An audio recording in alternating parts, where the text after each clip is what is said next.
Yep, today's the day you've been waiting for. We discuss the carnivore diet and the dreaded leg cramps. Bum, bum, bum.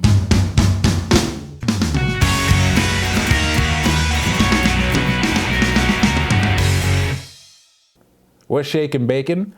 My name's Bruno Panucci. I've been doing this carnivore way of eating for quite a while now, for over a year. I did the lion diet for about 4 months of the last year, and I'm doing it again in February of 2022.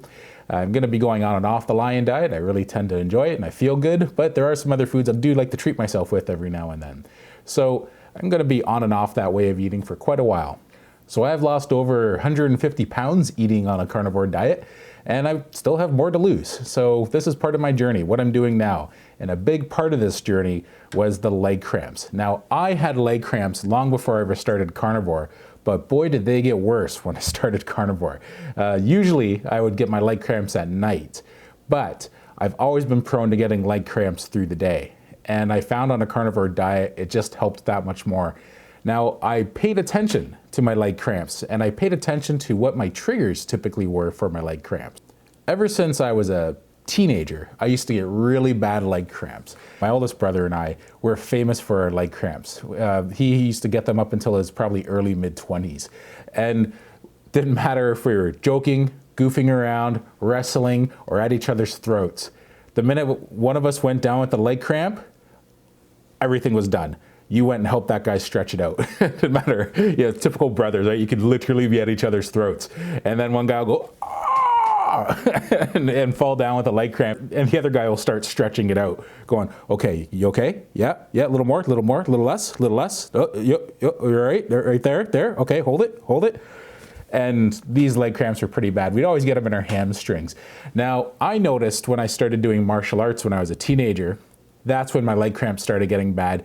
And whenever I went too aggressively with any kicking or high kicking, that was when my leg cramps started getting bad. It was in my teen years. It was a lot worse in my 20s.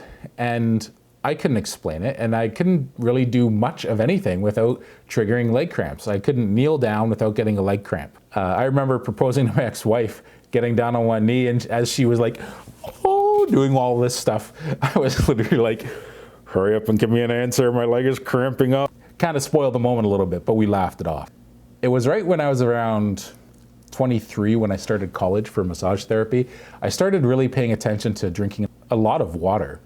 Now, drinking a lot of water, what I didn't realize I was doing was, as I was trying to prevent dehydration and have a more cleaner fuel source for my body, what I didn't realize I was doing was I was overhydrating. I didn't even know that was a thing. So I used to talk to my clients about dehydration whenever they got leg cramps, and I was like, make sure you're getting enough water. I'm not one for looking for a specific amount of water a day, like so many ounces in a day or so many glasses in a day, because everyone's activity level differs. You want to make sure that your urine is more like lemonade, not apple juice. If it's clear, you're overly hydrated, and you're flushing out your minerals possibly. If you're worried about dehydration, you got to worry about certain foods that can cause dehydration, and certain beverages that can cause dehydration. So everyone knows the main ones: caffeine, red meat is supposed to be a diuretic as well. So why is it that people are getting these leg cramps whenever they do this carnivore diet? I started paying attention to triggers, and I noticed after a while when I was doing carnivore, I was getting these leg cramps consistently whenever I sat in a chair too long at a table. Whenever I lied on the couch too long, say after work, I lie on the couch after I ate dinner and I'd read or watch a movie or a TV show or something, and I'd go to get up, leg cramps. I could usually feel the twinging in my legs before it would happen. Now, my leg cramps, by the time I got into my 40s, were way worse than the leg cramps I had my whole life. I had leg cramps just like anyone else. I'd have them, most people get them at night, and it's in their calf or their hamstring, and it's enough to make you stretch out or jump out of bed, and you have to kind of walk it off or walk around to try and increase circulation to that area. My leg cramps got to the point where my hip flexors would cramp up and my adductors would cramp up. This would only happen whenever I would get up off of the couch.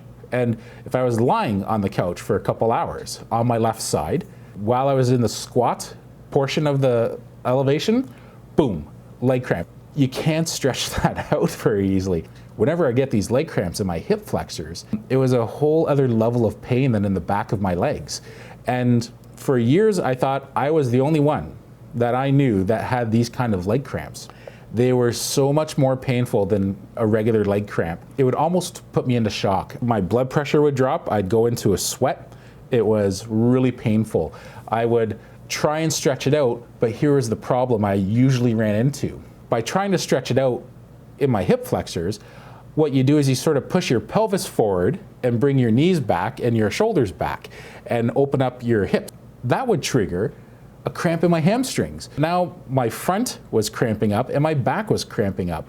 So there was nothing I could do. I remember on a few different occasions, I would have to just fall back to the couch and lie there in pain. Shock. Now I've had a broken toe before, and I started going into shock with that. I was about 20 years old. I was weightlifting and I dropped a weight on my foot.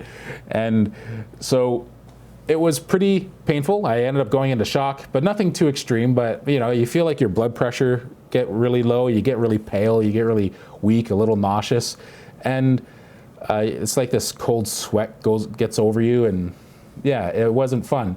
And that same thing happens to me whenever I get these hip flexor cramps.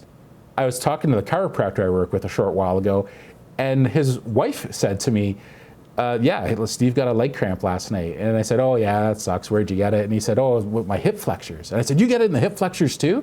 And he said, oh yeah. And he said, I went into a cold sweat. And whenever this happens, he said his wife has to try and help him out with it. There's not really much you can do. Now, it's for some reason so much more painful when you get it in the front of the legs than in the back of the legs. And I told him what I found worked for me. As I mentioned, sitting too long was one of them. Dehydration was one of them. I eventually learned alcohol. Now I don't have much alcohol, so it's not too big of an issue for me.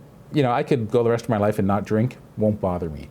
Whenever I start taking magnesium or potassium or mess around with my salt, basically when I start messing around with my mineral intake, whether I'm adding it or taking it down, whichever one of those things I'm doing, it triggers leg cramps. So if I decide to buy some magnesium and potassium supplements and I start going aggressive with those, guaranteed for the first few days, maybe even a week, I'll get leg cramps at night. And when I run out of them, gonna get more leg cramps. And then it goes away. My body seems to adapt. So I finally realized, why bother taking them? Because it seems to happen when I'm going on and off of them. But when I'm off of them steady and I watch my other triggers, I don't get my leg cramps even at night. I noticed if I kept my legs warmer at night, it helped with circulation. So I would keep a second blanket that I would put over my shins or my feet. And that tended to help to keep circulation pretty good, just to rule out the circulation aspect of it, because that can be a trigger at night. Your circulation drops so low, and if you already have any blockages in your circulatory system, everyone knows about it, what happens when it gets to the brain or to the heart if you have clogged arteries, but that can also happen down the legs, right? So we want to make sure that circulation is good, and if you keep your legs a little bit warmer at night, doing that type of therapy, which it's an actual therapy, it can help manage your leg cramps. For me, I finally learned back in 2020, my biggest trigger. So I was at this crossroads, as I mentioned before, where I used to have to drink a lot of water because I have a history with kidney stones. My urologist said, you want to have at least 3 liters a day for a guy your size. And I was like, well, I noticed when I get more than 3 liters a day, I get guaranteed leg cramps. And he said, I don't care. You need at least 3 liters a day. And I was like, oh, well, easy for you to say. These aren't just regular leg cramps like in the back of my leg. I can live with that pain. That's a type of pain and leg cramp that sucks, but you deal with it and it goes away and it's fine. But my leg cramp, once they got into the front of my legs, it's a whole other story. I noticed it wasn't just the amount of water I was drinking. Overhydration was triggering my leg cramps, and the theory behind that is you're flushing out the electrolytes. What I found, it wasn't just a matter of not drinking so much water in a day, because I can still drink a lot of water in a day and not flush out my electrolytes. The problem was I would guzzle my water, and I would drink a lot of water fast. So if I was really thirsty, maybe it had been a little bit too long since I had some water, or maybe I had something really salty from a restaurant, and like wings where there's just a lot of salt on them, so I would drink more water for the rest of the day. Or it was because I did a workout and I would take a tall glass of water, and I would just drink it, and I would drink too much all at once. And I have these big glasses, and I've learned I can drink half of that glass and not give myself a leg cramp, unless I go and drink the other half 5 or 10 minutes later. But if I wait another 20 minutes, 25 minutes before I have some more, I'll be okay. So, but if I try and drink that whole glass all at once of this really tall glass of water, guaranteed it'll give me leg cramps for the next 2 days. 2 days of leg cramps when I drink too much water too fast. So I can drink that glass of water 10 times in a day and not get leg cramps. If I drink it once way too fast, it's an easy way for me to overhydrate myself. And I've learned to watch that. And now that I've been watching it, I barely get leg cramps anymore. Kudos to my friend Karen Miles for letting a lot of people know her discovery about flexing your abs in the middle of the night when you get these leg cramps. That tends to work for, I think she said, right around 65% of the people she polled on Instagram. Now, if we can prevent these leg cramps from happening to begin with, then that's the goal, right? We want to try and prevent it. Now, everyone has their way of dealing with it. Some people it's watching their mineral intake. Other people it's, doing the contraction of the core at night. And other people it's just getting up and walking it off. So that's what I find I have to do when I get leg cramps at night. But I fortunately have found my triggers. And like I said, sitting too long, alcohol, and overhydration tend to be my triggers. I'm usually one to overhydrate more than I am to dehydrate myself. Now, I will bloat by the end of the day still. So I am gonna be knocking salt out of my diet for February and March, because I want to see how my body reacts. I know I'm gonna go through some leg cramps, and that's gonna suck. But I wanna really get more in tune with my hunger signals.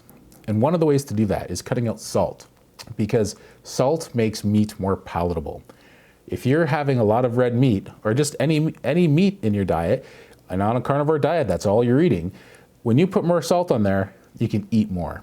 So by cutting out the salt, I'm gonna be bringing my appetite down a little bit. The goal of this is to see what I find comfortable eating in a day. It might be 3 pounds, it might be 4 pounds or 5 pounds, it might go back down to 2 pounds. I have no idea yet.